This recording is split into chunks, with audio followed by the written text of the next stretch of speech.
ভাল আৰু বেয়া মানুহ নিজৰ কৰ্মৰ ওপৰত নিৰ্ভৰ কৰে। কোনোবাই বাঁহজোপাৰ পৰা ধেনুৰ কাৰ বনায়, কাৰোবাক আঘাত কৰে, আৰু কোনোৱে একেজোপা বাঁহৰ পৰাই বাঁহী বনাই সেই বাঁহীত সুৰ দিয়ে। এই পৃথিৱীত সকলোৰে মৃত্যু এদিন নিশ্চয় হ'ব, কিন্তু সকলোৱে এই জীৱন ভালদৰে জীয়াব নাজানে। আপুনি আজি কাইলৈ দিনটো দেখিব বা নেদেখে, ইয়াৰ কোনো গাৰেণ্টি নাই। অহাকালি কি হ'ব লগা আছে সেইটোও আপোনাৰ হাতত নাই, কিন্তু আজিৰ দিনটো আপোনাৰ হাতত আছে, আৰু এই দিনটো আপুনি কেনেকৈ সৎব্যৱহাৰ কৰে সেইটো আপোনাৰ হাতত আছে। ৰাতিপুৱা যেতিয়া সদায় উঠে এইটো অনুভৱ কৰিব যে আজিৰ দিনটো আপোনাৰ বাবে উপহাৰ হয়। আজি আপুনি যি কৰিব বিচাৰে কৰিব পাৰে, সিদ্ধান্ত মাথো আপোনাৰ হাতত।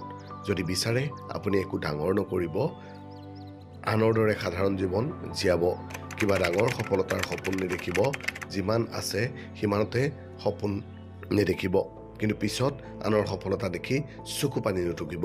মনত ৰাখিব, ভগৱানে আপোনাক অসংখ্য সুযোগ দিছিল। জীৱনৰ প্ৰত্যেক দিনাই এক নতুন সুযোগ আহিছিল। আপুনি জীৱন এনেই পোৱা নাই, কি জানিবা আপোনাৰ জীৱনৰো একোটা উদ্দেশ্য আছে। আপুনি হয়তো কাৰোবাৰ জীৱন সলনি কৰি দিব পাৰে।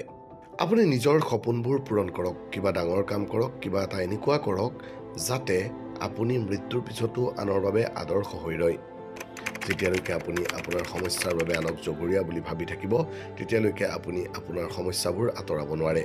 ভিৰ সদায় সেইটো ৰাস্তাত যায় যিটো ৰাস্তা সহজ যেন লাগে। তাৰমানে এইটো নহয় যে ভিৰ সদায় সঠিক পথত থাকিব। আপুনি আপোনাৰ ৰাস্তা নিজেই ঠিক কৰক, কাৰণ আপুনি নিজকে যিমান জানে আন কোনেও নাজানে।